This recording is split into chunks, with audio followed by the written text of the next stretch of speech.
আসসালামু আলাইকুম রহমতুল্লাহি ও বারাকাতুহ। নাহমাদুহু ওয়া নুসাল্লি আলা রাসূলিহিল কারীম, আম্মা বাদ। প্রিয় দর্শক শ্রোতা, আপনাদের সকলকে আন্তরিক অভিনন্দন জানাচ্ছি এটিএন বাংলার পর্দায় আপনাদের সকলের প্রিয় ইসলামিক আয়োজন আরএফএল অডিটর প্রেজেন্স ইসলামী সওয়াল ও জবাব, powered by Islami bank Bangladesh PLC.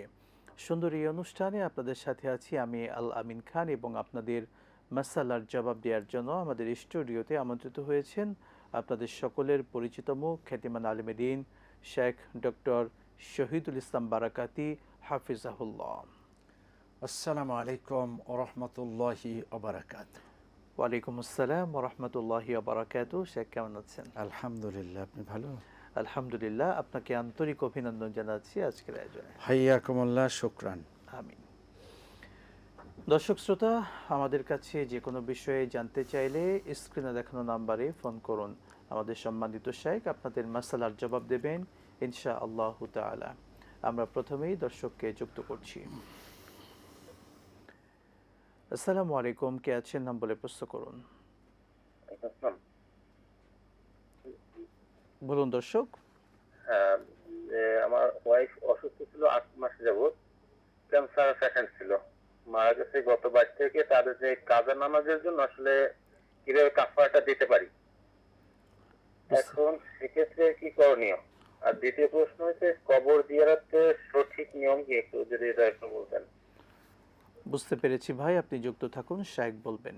আরেকটা প্রশ্ন কি বলা যাবে? জি প্লিজ। মোবাইলে কোরআন শরীফের যে অ্যাপ আছে, আসলে ওযু ছাড়া ওইটা করা যাবে কিনা? আচ্ছা, যুক্ত থাকুন, আমাদের শেখ সবগুলো বলবেন ইনশাআল্লাহ। শেখ, আমাদের ভাই তার স্ত্রীর জন্য বিশেষভাবে আমরাও দোয়া করছি। ক্যান্সারে অসুস্থ থেকে তিনি ইন্তেকাল করেছেন, আল্লাহ তাআলা তার জীবনের গুনাহগুলোকে মাফ করে দিন। ভাইয়ের যে প্রশ্ন ছিল যে তার স্ত্রী দীর্ঘ সময় অসুস্থ ছিলেন, সালাদগুলো আদায় করতে পারেননি, তো সেই কাজা সালাদগুলোর এটার কোনো কাফফারা আছে কিনা? ইন্নাল হামদুলিল্লাহি কুল্লাহ ওয়াসসালাতু ওয়াসসালামু আলা রাসূলিল্লাহ আল্লাযী লা নাবিয়্যা বাদা ওয়া আলা আলিহি ওয়া সাহবিহি আম্মা বাদ। ইন্না লিল্লাহি ওয়া ইন্না ইলাইহি রাজিউন। আল্লাহ রাব্বুল আলামিন আপনাদেরকে ধৈর্যের তৌফিক দান করুন। যিনি চলে গেছেন তাকে জান্নাতুল ফিরদাউস নসিব করুন, এবং তার যতগুলো নেক আমল আছে সবটাই আল্লাহ যেন সহজে কবুল করে নেন, এবং কোনো পাপ থাকলে যেন আল্লাহ মাফ করে দেন। এবার হলো সলাত। সলাত কাজাটা কিভাবে হলো? একটি মানুষ যদি দাঁড়িয়ে নামাজ পড়তে না পারে বসে পড়বে, বসে পড়তে না পারে শুয়ে পড়বে, শুয়ে পড়তে না পারে হাত পা নাড়াচাড়া করে পড়বে। এটাও যদি না পারে তাহলে আল্লাহ পাক মাফ করে দেবেন। আল্লাহ বলছেন, লা ইউকাল্লিফুল্লাহু নাফসান ইল্লা বুসআহা। বান্দার সাধ্যের বাহিরে কোনো কিছু বান্দার উপরে আল্লাহ চাপিয়ে দেন না। অতএব নামাজগুলো কিভাবে ছুটে গেল এটা স্পষ্ট হলাম না আপনার প্রশ্নে। বললেন যে কাজা নামাজের কাফফারা। এখন ছুটে যাওয়াটা যদি এমন হয় ওনার সেন্স ছিল, উনি আদায় করতে পারতেন কিন্তু করেননি, তাহলে নামাজগুলো ছুটে গেছে, সেটার জন্য তওবা। আর হলো যে সেন্স ছিল না, এমতো অবস্থায় যদি কোনো নামাজ ছুটে যেয়ে থাকে তাহলে এটায় কাজা কাফফারা কিছুই লাগবে না। এবার হলো যে কাফফারা। আমাদের সমাজের ভিতরে একটা রসুম রেওয়াজ আছে যে এক ওয়াক্ত নামাজের জন্য 1250 টাকা আটা এর মূল্য দিতে হবে। আসলে এটা নামাজের কাফফারা না, এটা হলো ফিদিয়াতুন তাআম ও মিসকিন, এটা হলো রোজার জন্য। অতএব নামাজের জন্য কোনো কাফফারা না। তার পক্ষ থেকে এখন আপনারা দান করবেন, সাদাকা করবেন, নিজেরা সলাৎ বেশি আদায় করবেন, তার জন্য দোয়া করবেন। নেক্সট সন্তান রেখে যাওয়া এটাই হলো তার বড় কাজ, আর আপনারা নেক্সট সন্তানের মতো দায়িত্ব পালন করুন। জি, তিনি তার স্ত্রীর কথা বলেছিলেন, আমরা দোয়া করছি। যদি স্ত্রী হয়ে থাকে আপনি স্ত্রীর জন্য দোয়া করতে থাকুন, তার জন্য আপনি সাদাকা করতে থাকুন। আল্লাহ তৌফিক দান করুন, আমিন। আসসালামু আলাইকুম ওয়া রাহমাতুল্লাহ, কে আছেন? আসসালামু আলাইকুম ওয়া রাহমাতুল্লাহ। মুহতারাম মেহমান আব্দুল জব্বার বলছিলাম পাবনা থেকে। ধন্যবাদ আপনাকে, ধন্যবাদ ইসলামী অঙ্গনের প্রিয় ব্যক্তিত্ব ডক্টর স্যার শহীদুল ইসলামকে আমার প্রিয় একজন মানুষ। প্রশ্ন করুন। আসলে আমি প্রশ্ন করতে পারতেছি না। প্রথমে যে ভাইটি ফোন করলো তার কথা বললো, শুনে আমি আর কথাই বলতে পারছি না। দোয়া করবেন আমার স্ত্রীর জন্য, তার স্ত্রীর জন্য দোয়া রইল। কত কষ্ট আমি জানি। আর একটা প্রশ্ন করি, আর আমি কথা বলতে পারতেছি না। একটা প্রশ্ন হলো, নামাজের ওয়াজের এবং ফরজ যদি একবারই ভুলে যদি বাদ দেয়, আমি বাড়ি আসার পর, মসজিদ থেকে বাড়ি আসার পর যদি মনে পড়ে, সেক্ষেত্রে কি পড়া লাগবে? আবার একবার আলবত যদি ভুলে যাই, আমি টেনশনের কারণে আমার এই ভুলটা বেশি হচ্ছে। আসসালামু আলাইকুম। ওয়ালাইকুম আসসালাম ওয়া রাহমাতুল্লাহ। আমাদের জনাব আব্দুল জব্বার সাহেব পাবনা থেকে নিয়মিত ফোন করেন। তার স্ত্রীও কিছুদিন পূর্বে ইন্তেকাল করেছেন। তিনি আল্লাহ সেই জন্য রাব্বুল আলামিন ব্যথিত এবং আমাদের জান্নাতুল কাছে দোয়া ফেরদাউস চান নসিব সবসময় করুন ফোন করে। এবং ধৈর্যের তৌফিক দান করুন। আমরা দোয়া আল্লাহুম্মা করি। আমিন। জি। আমরা আমাদের পূর্বের দর্শকের প্রশ্নের দিকে চলে যাচ্ছি। কবর জিয়ারতের সুন্নাহ পদ্ধতি কি?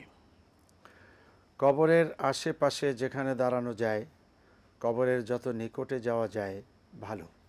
আর যদি বাউন্ডারি কবর থাকে, তাহলে আপনি কোনো একটা জায়গায় দাঁড়াবেন যেখানে দাঁড়িয়ে পুরা গোরস্থানের মানুষজনকে দোয়া করা যায়। এমনটি হয়ে আপনি পবিত্র অবস্থায় যেতে পারলে সবচাইতে ভালো। যে কোনো অবস্থাতে আপনি যেতে পারেন। কবরের আশেপাশে দাঁড়িয়ে সালাম, আসসালামু আলাইকুম ইয়া আহলাল কুবুর ইয়াগফিরুল্লাহু লানা ওয়া লাকুম আনতুম সালাফুনা ওয়া নাহনু লাহিকুন। এই সালাম বা এই দোয়া আরও ভিন্ন পদ্ধতিতেও আছে। সেটা আপনারা সালামের পদ্ধতিগুলো দেখে নেবেন। এটা এমনটি হতে হবে, অথবা আরেকটা না হলে হবে না এমন না। সালাম দেওয়া দরকার, সালাম দিবেন। এবার 3 বার সূরা ইখলাস, 1 বার ফাতিহা, দরুদ শরীফ, ইস্তেগফার পড়ে আল্লাহর কাছে কেবলামুখী হয়ে দোয়া করা। অনেকে ওই কবরের দিকেই দোয়া করে, অনেকে কেবলাকে পিছনে রেখে দোয়া করে। না, এমনটি করা যাবে না। আসলে দোয়া তো আল্লাহর কাছে, এই জন্য কেবলামুখী হয়ে আল্লাহর কাছে দোয়া করা। কবরবাসীকেই লক্ষ্য করে আপনি কিছু বলা, কিছু করা এবং সেই দিকেই আপনার চেহারাটাকে রাখা, এটা ঠিক হবে না। এটা আস্তে আস্তে শিরকের দিকে নিয়ে যেতে পারে। শুকরান, জাযাকাল্লাহ। আমরা পরের প্রশ্নে চলে যাচ্ছি। আমরা একজন দর্শককে নিয়ে ফিরি। আসসালামু আলাইকুম ওয়া রাহমাতুল্লাহ। কে আছেন বলুন দর্শক? জি আসসালামু আলাইকুম। ওয়ালাইকুম আসসালাম ওয়া রাহমাতুল্লাহ। বলুন ভাই। মাসুম, কুমিল্লা ধর্মপুর থেকে। দুটি প্রশ্ন। প্রথম প্রশ্নটি হলো যে আমাদের দেশে কিছু কিছু কবরে দেখা যায় মাটির কলসি দিয়ে পানি দেয় এবং খাজুরের ডাল দেয় এবং কলসিটা কবরের উপর রেখে দেয়। এই ব্যাপারে ইসলাম কি বলে? আর দ্বিতীয় প্রশ্নটি হলো পবিত্র কোরআন থেকে সূরা কাহাফ আয়াত 50 অধ্যায় 18, সূরা কাহাফ আয়াত 50। ইবলিস শয়তান হচ্ছে জিন, মানুষের মতো জিনদেরও স্বাধীন ইচ্ছা আছে। ইবলিস শয়তান হচ্ছে জিন, মানুষের মতো জিনদেরও স্বাধীন ইচ্ছা আছে। আমার প্রশ্ন, স্বাধীন ইচ্ছা বলতে এই আয়াতটিতে পবিত্র কোরআন কি বলতেছে? সূরা কাহাফ আয়াত 50। আসসালামু আলাইকুম। বুঝতে পেরেছি মাসুম ভাই, আপনি যুক্ত থাকুন। শেখ, আমরা আমাদের পূর্বের দর্শকের প্রশ্নে চলে যাচ্ছি। অজু ছাড়া মোবাইলে কোরআন পড়া যাবে কিনা? মোবাইল তো সাথেই রাখতেছেন, অজু কখনো থাকে কখনো থাকে না। তবে কোরআনকে বের করে কোরআনের অক্ষরগুলো সরাসরি আপনার আঙ্গুলে বা হাতে টাচ করা যাবে না। বিনা অজুতে কোরআনের শব্দ স্পর্শ করা নিষেধ।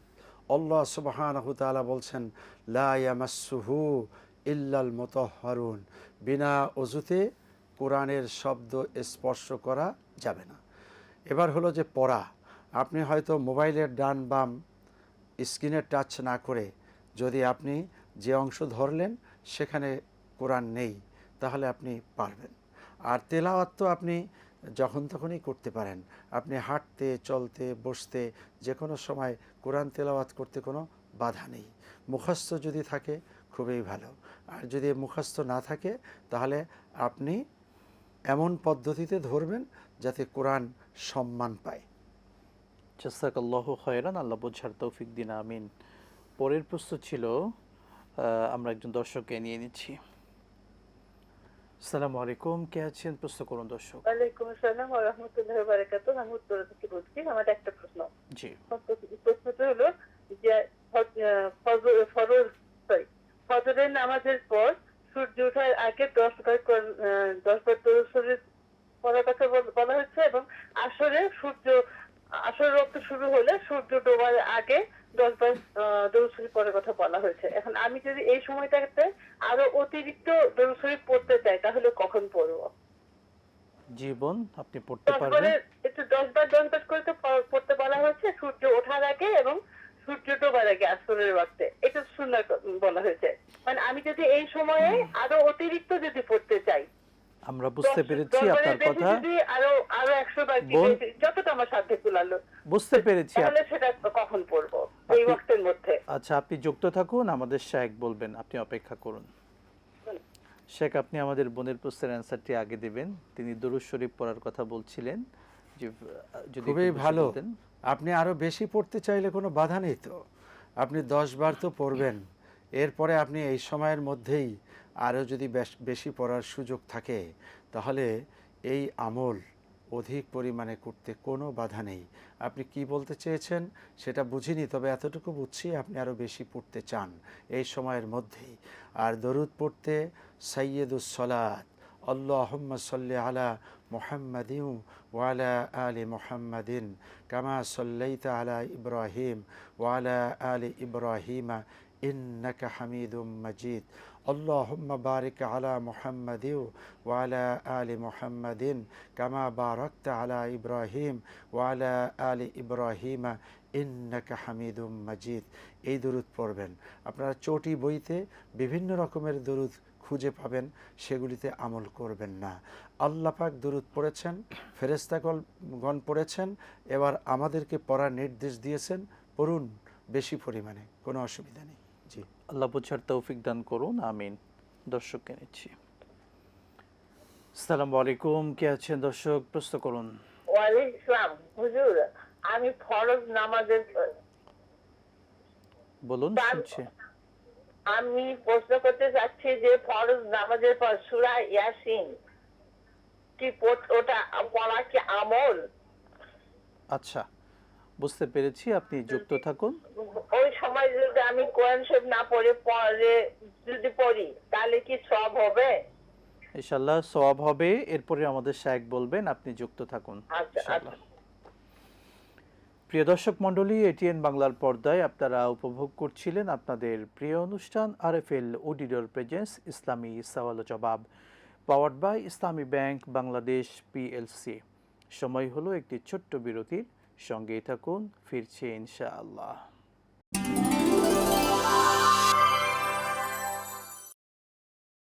বিরতির পর আবারও স্বাগত জানাচ্ছি প্রিয় দর্শক শ্রোতা আপনাদের সকলকে এটিএন বাংলার পর্দায় আপনাদের প্রিয় অনুষ্ঠান আরএফএল অডিটর প্রেজেন্স ইসলামী সওয়াল ও জবাব, powered by Islami bank Bangladesh PLC. দর্শক, এই সুন্দর অনুষ্ঠানে আপনিও যে কোনো বিষয়ে জানতে চাইলে স্ক্রিনে দেখানো নাম্বারে ফোন করুন। আজকে আপনাদের মাসালার জবাব দিচ্ছেন শেখ ডক্টর শহীদুল ইসলাম বারাকাতি হাফিজাহুল্লাহ। শেখ, আপনাকে আবারও অসংখ্য ধন্যবাদ। একই সঙ্গে আমরা দর্শককে যুক্ত করছি। আসসালামু আলাইকুম, কে আছেন? প্রশ্ন করুন। ওয়ালাইকুম আসসালাম রহমতুল্লাহ বরকাতুহু। বলুন দর্শক। ওয়ালাইকুম আসসালাম রহমতুল্লাহ বরকাতুহু। আমি মিজানুর রহমান বলছি। তো আমার একটা প্রশ্ন হচ্ছে, আমরা যখন উমরাতে যাই তখন তো আমরা মুকিম মানে থাকি, মুসাফির থাকি, তখন আমরা কসর আদায় করি। যদি আমরা হজ প্যাকেজে যাই 1.5 মাসে বা 2 মাসে প্যাকেজে, তখন আমরা কি মুসাফির থাকবো না মুকিম থাকবো? একটা প্রশ্ন গেল। আর 2 নম্বর, হারাম শরীফের ভিতরে যে নামাজ পড়া হয় বা হারাম শরীফের বাইরে যে নামাজ পড়া হয় তার সওয়াব একই হয় কিনা, এবং মদিনা হারাম শরীফের সওয়াব আর মদিনা শরীফের সওয়াবের কতটুকু পার্থক্য? আমরা তো জানি ঠিকই যে হারাম শরীফের ভিতরে 1 লাখ সওয়াব, 1 রাকাত 1 লাখ পাওয়া যায়, আর মদিনা শরীফের কতটুকু হয় সেটা একটু জানতে চাই আপনার কাছে। আসসালামু আলাইকুম ওয়া রাহমাতুল্লাহি। ওয়ালাইকুম আসসালাম ওয়া রাহমাতুল্লাহ। যুক্ত থাকুন, শেখ বলবেন ইনশাআল্লাহ। শেখ, আমরা অনেকগুলো প্রশ্ন পেয়েছি। আমাদের আব্দুল জব্বার সাহেবের প্রশ্ন ছিল নামাজের পরে বাসায় আসার পরে মনে হয়েছে ফরজ কিংবা ওয়াজিবের কোনো একটি ছুটে গিয়েছে, সেক্ষেত্রে করণীয় কি? যদি এমন হয় যে ফরজ ছুটে গেছে তাহলে ওই নামাজটা বাতিল। ওয়াজিব ছুটে গেছে, সেজদা সাহু দরকার ছিল, কিন্তু আপনি সেটা মনে পড়েছে বাড়িতে আসার পরে। যদি একা একই নামাজ আদায় করে থাকেন, নামাজটি নতুন করে পড়ুন। যদি আপনার সাথে 2-4 জন 5 জন যাদেরকে জানানো সহজ, তাহলে পরে তাদেরকে জানিয়ে দিবেন, প্রত্যেকে নামাজ নতুন করে পড়বে। আর যদি ব্যাপারটা এমন হয় যে বড় জামাত, যেমন মক্কা শরীফে বড় জামাত, মদিনা শরীফে বড় জামাত, এই জাতীয় বড় জামাত হয়, তাহলে এলান দিবে। এই এলানে ইমাম সাহেব বা মুয়াজ্জিন সাহেব বিষয়টা জানিয়ে দিবে। যারা শুনলো, যারা নতুন করে আদায় করতে পারলো আলহামদুলিল্লাহ, না পারলো তাদের জন্য আল্লাহ রাব্বুল আলামিন রহম করবেন, ক্ষমা করবেন। জি, শুকরান, জাযাকাল্লাহ। আমরা আরেকটা প্রশ্নের দিকে চলে যাচ্ছি। আমাদের মাসুম ভাইয়ের প্রশ্ন ছিল, বিভিন্ন জায়গায় কবরে বিভিন্ন কলসি দিয়ে পানি দেয়া হয় কিংবা খেজুরের ডাল পুঁতে রাখা হয়। আসলে কলসি দিয়ে পানি দেয়া কিংবা খেজুরের ডাল পুঁতে রাখার মাধ্যমে কোনো সওয়াব হয় কিনা, কিংবা এই আমলটি সুন্নাহসম্মত কিনা? দ্বিতীয় অংশটা আগে বলি। খেজুরের ডালা পুতার ব্যাপারে রাসূলে কারীম সাল্লাল্লাহু আলাইহি ওয়াসাল্লামের আমল আছে। আল্লাহর হাবিব সাল্লাল্লাহু আলাইহি ওয়াসাল্লাম কবরের পাশ দিয়ে যাচ্ছিলেন, এই সময় দাঁড়ালেন। আল্লাহর হাবিব সাল্লাল্লাহু আলাইহি ওয়াসাল্লাম জিয়ারত করলেন এবং একজন সাহাবীকে একটা তাজা খেজুর গাছের ডালা ভেঙে আনতে বললেন। আনার পরে এটাকে 2 ভাগ করা হলো, অর্থাৎ মাঝামাঝি এইদিকে পাতা রেখে 2 ভাগ করে রাসূল সাল্লাল্লাহু আলাইহি ওয়াসাল্লাম কবরের 2 মাথায় পুঁতে দিলেন। আর এ কথাটি বললেন, লা আল্লাহুমা লা আল্লাহুমা ইয়াগফিয়ানে আল আযাব। আল্লাহ পাক আশা করা যায় এর মাধ্যমে আযাবকে কিছুটা হালকা করে দিবেন।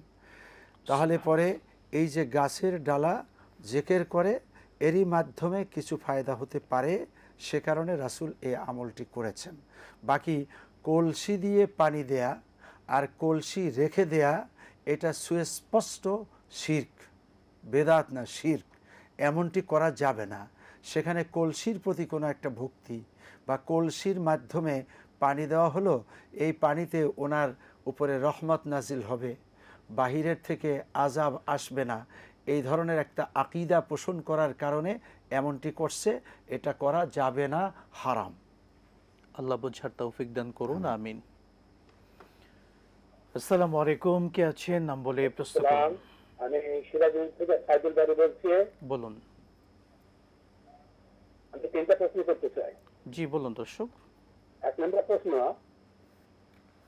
লা ইলাহা ইল্লা আনতা সুবহানাকা ইন্নী কুনতু মিনাজ জালিমিন, এটা সূরা ইউনূস বিপদে আপদে পড়তে হয়। এটা কি বিপদের বাইরে কিংবা নামাজ শেষে আমি পড়তে পারি?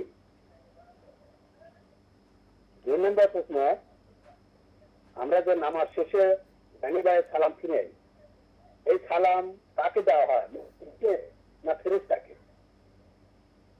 3 নম্বর প্রশ্ন, আমরা সাধারণত বলি কোরআন শরীফ, কোরআন শরীফ বলা ভালো না কোরআন মজিদ বলা ভালো?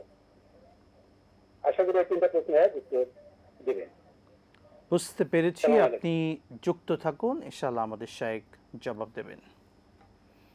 অনেক গুরুত্বপূর্ণ শায়েখ আমরা প্রশ্ন পাচ্ছি।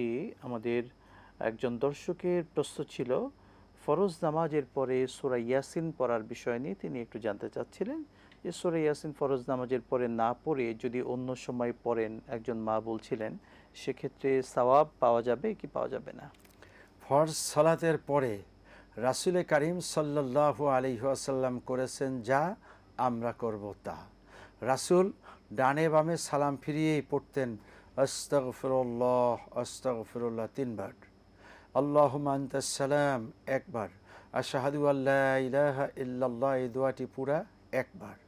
এরপরে 33 বার সুবহানাল্লাহ, 33 বার আলহামদুলিল্লাহ, 33 বার আল্লাহু আকবার, আবার আশহাদু আল্লা ইলাহা ইল্লাল্লাহ এই দোয়াটি 1 বার। আয়াতুল কুরসি পড়েছেন এবং কোন কোন নামাজে সূরা ইখলাস, সূরা ফাতিহা পড়েছেন। এখন আপনি সূরা ইয়াসিন পেলেন কোথায়? এই তাসবির ভিতরে ইয়াসিন নেই, অতএব ইয়াসিন পড়া এটা কোনো রাসূলের আমল না। কোরআন তেলাওয়াত করতে যে কারো যদি সূরা ইয়াসিন ভালো লাগে তিনি তেলাওয়াত করবেন, সেটা এই সময় করাও অত্যাবশ্যক না, আবার অন্য সময় করা যাবে না এরকম কোনো কিছু না। আপনার যখন ভালো লাগে আপনি তখনই কোরআন শরীফ পড়বেন। কোরআন শরীফ তেলাওয়াতের জন্য দরজা উন্মুক্ত, সেটা তাসবিহ তাহলিল পাঠ করার পরে হবে। কেন? রাসূলের সুন্নার উপরে আপনি প্রতিষ্ঠিত থাকবেন। অতএব সূরা ইয়াসিনকে আপনি বলছেন আমল বানায় নেবেন, এই আমলটা রাসূলের আমলের পরে, আগে না। শুক্রিয়া শেখ। সম্পূরক বিষয় হলো সূরাতুল ইয়াসিন ফজরের নামাজের পরে আমলের বিষয়ে একটা সাওয়াবের বিষয়ে কথা আছে। ফজরের নামাজের পরে সূরা ইয়াসিন তেলাওয়াত করা যাবে কিনা?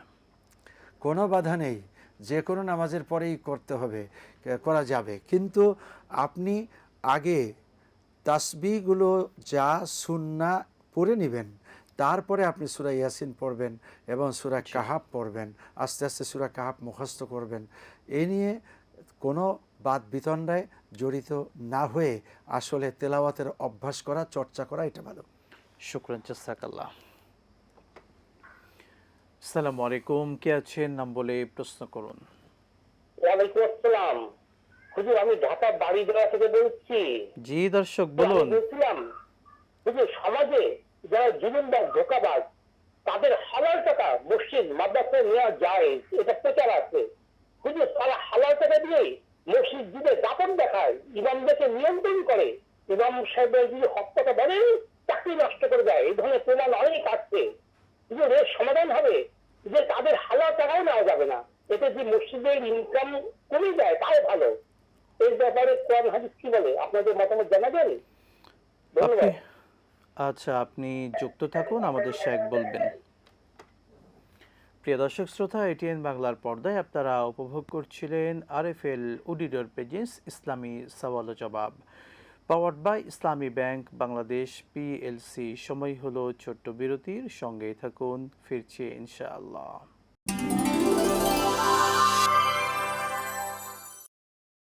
বিরতির পর আবারও আপনাদের প্রত্যেককে আন্তরিক অভিনন্দন জানাচ্ছি। এটিএন বাংলার পর্দায় আপনাদের সকলের প্রিয় অনুষ্ঠান আরএফএল অডিটর প্রেজেন্স ইসলামী সওয়াল ও জবাব, powered by Islami bank Bangladesh PLC. দর্শক শ্রোতা, এই সুন্দর অনুষ্ঠানে আপনিও প্রশ্ন করতে চাইলে স্ক্রিনে দেখানো নাম্বারে ফোন করুন। আমরা শেখ দর্শকদের প্রশ্নে চলে যাচ্ছি। একজন দর্শকের প্রশ্ন ছিল, উমরা এবং হজের সফরে আমরা যখন যাই সেই সফরের সালাতটা কিভাবে আদায় করব?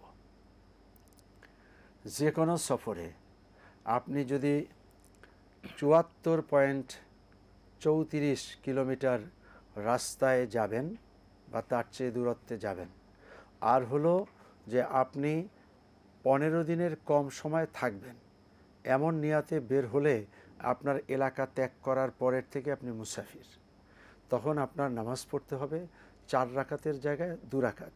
সুন্নাতের প্রয়োজন নেই, ওয়াজিব সালাত আদায় করবেন, 3 রাকাত 3 রাকাতের জায়গায় বহল থাকবে। এবার হলো ওমরা। সাধারণত আমরা ওমরায় 3 দিন, 5 দিন, 7 দিন, 10 দিন এ সময়ের জন্য যাই। ভিসা অবশ্য 3 মাসের জন্য দেয়া হয়।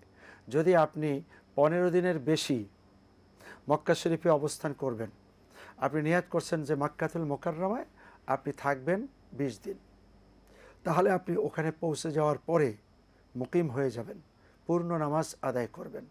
যদি ব্যাপারটা এমন হয় যে আপনার নিয়াতের মধ্যে আনসার্টেন, আপনি নিয়াত করেছিলেন যে আপনি মক্কায় থাকবেন 10 দিন, এরপরে কোনো কারণে 11 দিন, 12 দিন, 40 দিন, 10 বছরও যদি এরকম নিয়াত হেরফের হয়ে হয়ে থাকতে হয়, তাহলে পরে আপনি মুসাফির হালাতেই থাকবেন এবং আপনি সলাত কসর আদায় করবেন। সেম মদিনাতুল মুনাওয়ারায় যে যদি একইভাবে নিয়াত করেন আপনি 15 দিনের বেশি থাকবেন, তাহলে তো আপনি বেশির জন্য মুকিম হিসাবে নামাজ পড়বেন। আর যদি আপনি জামাতে ওখানকার নামাজগুলো যদি ওখানকার জামাতে আদায় করেন, তাহলে ওই জামাত যেভাবে আপনি পড়বেন সেভাবে। আপনি যেহেতু ইমাম না, আপনি ইমাম হলে একা একই নামাজ পড়লে তখনই মুকিম আর মুসাফিরের মাসালাটি এসে হাজির হবে। এবার এটার সাথে ওনার কথা যুক্ত ছিল যে হজ্জের সফরেও কি একই অবস্থা, বা হজ্জে তো আমরা হয়তো 45 দিনের জন্য যাই। হ্যাঁ, আপনি 45 দিনের মধ্যে মাক্কাতুল মোকাররমায় থাকবেন 15 দিনের বেশি, এমনটি নিয়াত করলে আপনি মুকিম হয়ে পুরো নামাজ পড়বেন। ব্যাপার যদি আগের মাসালার মতোই হয়, নিয়াতের মধ্যে হেরফের আছে বা নিশ্চয়তা নেই, তাহলে পরে আপনি সলাৎ পড়বেন মুসাফিরি সলাৎ। এবার শুধু হজ্জের সফরে একটা মাসালা খুব সিরিয়াসলি মনে রাখতে হবে, সেটা হলো 8 তারিখ মিনায় যাচ্ছেন। এই যে এহরাম করলেন, আপনার হোটেল থেকে অথবা বাড়ি থেকে অথবা সুনির্দিষ্ট জায়গা থেকে অথবা আপনি যে কোথাও বেড়াতে গিয়েছেন সেখান থেকে, এই এহরামের পরে হজ শেষ না করা পর্যন্ত আপনি মুসাফির। ওই সময় আপনি যেমন মক্কাতুল মোকাররমায় আছেন 20 দিন ধরে, চলে গেলেন আপনি আরাফাতে, সেখানে আপনি পুরো নামাজ পড়বেন এই মাসালার ভিত্তিতে যে আমি মুকিম আছি, যেহেতু মক্কা থেকে আরাফাত 9 কিলোমিটার দূর, আমার দূরত্বের রাস্তা হয়নি, অতএব আমি পুরো নামাজ পড়ব, হবে না। কারণ হলো যে শুধু কেবল মক্কাতুল মোকাররমায় এই মাসালাটি হজ্জের জন্য স্পেশাল মাসালা। তার মানে মুজদালেফায়, মিনায়, আরাফায় সব কসর হবে।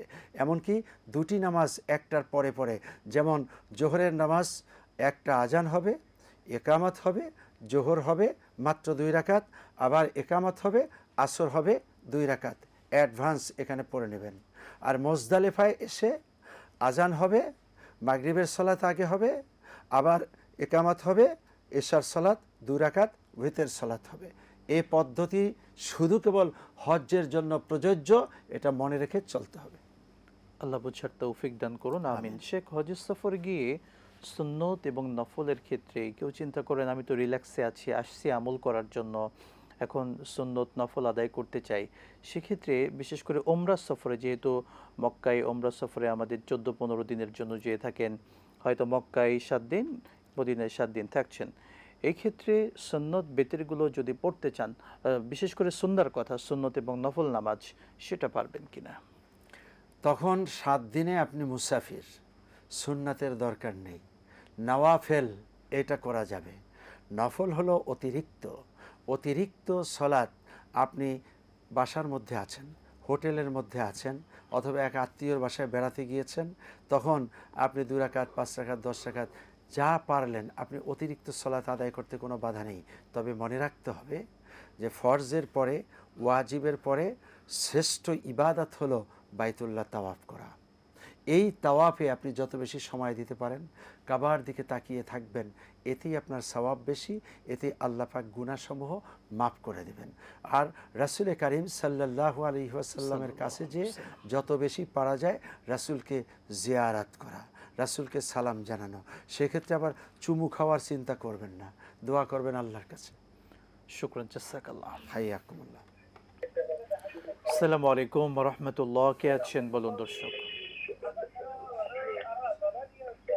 আসসালামু আলাইকুম দর্শক, প্রশ্ন করুন। ওয়ালাইকুম আসসালাম ওয়া রাহমাতুল্লাহ। আমি চট্টগ্রাম থেকে বলছি। আমার প্রশ্নটা হচ্ছে যে হজ যাওয়ার সময় যে মদিনায় কি যাওয়া অবশ্যই যেতে হবে, আর এটা কি হজের অংশ? বুঝতে পেরেছি, যুক্ত থাকুন আপনি। শেখ, আমরা আমাদের পূর্বের দর্শকের প্রশ্ন ছিল হারাম শরীফের বাইরে সালাত আদায়ের বিধান কি, অর্থাৎ হারামের বাইরেও যদি সালাত আদায় করা হয় তাহলে কি 1 লক্ষ রাকাত সালাতের নামাজের যে সওয়াব সেটা কি পাওয়া যাবে? না, এই 1 লক্ষ রাকাতের বিধানটি কেবল হারামের ভিতরে। আর মদিনাতুল মুনাওয়ারায় আবার হারাম আছে, সে হারামের ভিতরে 1000 আর মতান্তরে 50,000। যাই হোক, আমরা বেশি পেতে হলে হারামের ভিতরেই সলাত আদায় করতে হবে। যেমন ধরুন, এখন আমি কথা বলছি একটা স্টুডিওর ভিতরে, আমি যদি এই কথা এখান থেকে বেরিয়ে অন্য জায়গায় দাঁড়িয়ে বলি, হবে? ওই কথা কি আপনারা শুনতে পাবেন না। ঠিক তদ্রূপভাবে ওই জায়গায় ফজিলত পাওয়ার জন্য হারামের মধ্যেই ইবাদতটা করতে হবে। আল্লাহ তৌফিক দান করুন, আমিন। শেখ, দোয়া ইউনুস, এটি সালাতের পরে বা যে কোনো সময় পড়া যাবে কিনা? কিসের আপত্তি? হজরত ইউনূস আলাইহিস সালাম তো পড়ছেন নামাজের ভিতরে না, মাছের পেটে। সেটা তো একটা যে কোনো জায়গা বলতে একটা জায়গা, নামাজে না। আর নামাজের পরেই পড়তে হবে এমনও কোনো কথা না, অথবা বিপদে মুসিবতে পড়লেই পড়বেন, অন্য সময় পড়া যাবে না, এটাও কোনো কথা না। এটা যখন ভালো লাগে তখনই পড়তে পারবেন, বরং বিপদ মুসিবত আসার আগে পড়া উচিত। Prevention is the better than cure, এই যে বিখ্যাত কথা আছে, সেই কথায় বোঝা যাচ্ছে যে বিপদ আসলেই পড়বেন, তখনই আল্লাহকে ডাকবেন, বিপদ আসার আগেই আল্লাহকে ডাকুন, সেটা ওইটার চেয়ে অনেক ভালো। আল্লাহ তৌফিক দান করুন, আমিন। আমরা পরের প্রশ্নে চলে যাচ্ছি। আমরা নামাজের ভিতরে শেষ বৈঠকে সালাম দিয়ে থাকি, আসলে এই সালাম কাদেরকে দিয়ে থাকি? প্রথমত দুই কাঁধেই ফেরেশতা আছে, কিরামান কাতিবিন ইয়ালামুনা মা তাফআলুন। কিরামান সম্মানিত, কাতিবিন লেখকগণ। এটাকে আবার কিছু মূর্খরা বলে কিরামান একটা ফেরেশতা, কাতিবিন আর একটা ফেরেশতা, নাউজুবিল্লাহ। সম্মানিত লেখকগণ দুই কাঁধেই আছেন। প্রথমত আপনি ফেরেশতাকে সালাম দিলেন, তারা কষ্ট করে আপনার আমলগুলো লিখতেছেন। এরপরে হলো ডান দিকে যত লোক আছে, সেই লোক জীবিতও হতে পারে, মুর্দাও হতে পারে, নিকটে হতে পারে, দূরেও হতে পারে, যত আছে পৃথিবীর শেষ প্রান্ত পর্যন্ত সকলকে সালাম। আবার বাম দিকে একইভাবে সকলকে সালাম। ফেরেশতাদের নাম নেয়ার দরকার নেই, কিন্তু আলটিমেটলি সালাম সবাই পেয়ে যাচ্ছে। এমনকি জামাতে যদি জিনরা শরীক থাকে সকলকে উদ্দেশ্য করে সালাম হয়ে যাবে। শুকরান জাযাকাল্লাহ। আমরা পরের প্রশ্নের দিকে চলে যাচ্ছি। পবিত্র কোরআন শরীফ বলা উত্তম হবে নাকি কোরআন মাজিদ বলাটা উত্তম? কুরআনে কারিমে আল্লাহ পাক কোরআনকে এইভাবে বলেছে, বাল হুয়া কুরআনুম মাজিদুন ফি লাওহিম মাহফুজ। এখানে কোরআন মাজিদ বলেছেন। ইন হুয়া ইল্লা যিকরুল লিল আলামিন, এটা জিকির বলেছে। অতএব কোরআন মাজিদ বলাটাই ভালো, কোরআন কারিম বলা ভালো, কোরআন হাকিম বলা ভালো। একইভাবে আল্লাহ পাক ইয়াসিন আল কুরআনুল হাকিম এখানে বলেছে, ইন্নাহু লা কুরআনুন কারীম এভাবে বলেছেন। জি জি, শুকরান জাযাকাল্লাহ। সবশেষ প্রশ্ন শেষ সংক্ষেপে, হজের সফরে মদিনায় যাওয়া আবশ্যক কিনা? মদিনায় যাওয়াটা হলো রাসূলে কারীম সাল্লাল্লাহু আলাইহি ওয়াসাল্লামের জিয়ারাতের জন্য। আপনি প্রশ্ন করেছেন এটা কি হজ্জের অংশ? না, এটা হজ্জের অংশ না। যেমন আমরা নামাজ পড়ি, সালাম ফিরানোর পরে কিছু তাসবিহ পাঠ করি, মাসনুন, এই তাসবিহগুলো পাঠ না করলেও নামাজ হয়ে যাবে। কিন্তু পাঠ না করলে আমরা একটা মাসনুন বা সুন্না থেকে দূরে থাকলাম। ঠিক একইভাবে রাসূলে কারীম সাল্লাল্লাহু আলাইহি ওয়াসাল্লামের জন্মভূমি মাক্কাতুল মুকাররমা, এখানে গেলাম। এবার মদিনাতুল মুনাওয়ারায় তিনি ঘুমিয়ে আছেন, সেখানে জিয়ারাতে যাওয়াটা এটা রাসূলের প্রেম, ভালোবাসা, মহব্বত বুঝায়। হজ হয়ে যাবে, কিন্তু না গেলে পরে মনে হচ্ছে একটু বখিল বা কৃপণ, অর্থাৎ কি যেন বাকি থাকে, কারণ রাসূল তো সেখানে শুয়ে আছেন। জাযাকাল্লাহু খায়রান, আপনাকে অসংখ্য ধন্যবাদ শেখ। হাইয়াকুমুল্লাহ, শুকরান, মারহাবান। প্রিয় দর্শক মণ্ডলী, এটিএন বাংলার পর্দায় আপনারা এতক্ষণ উপভোগ করলেন আপনাদের প্রিয় অনুষ্ঠান আরএফএল অডিটর প্রেজেন্স ইসলামী সওয়াল ও জবাব, powered by Islami bank Bangladesh PLC. আজকের মতো বিদায় নিচ্ছি, আবারও দেখা হবে। আসসালামু আলাইকুম ওয়া রাহমাতুল্লাহি ওয়া বারাকাতুহু।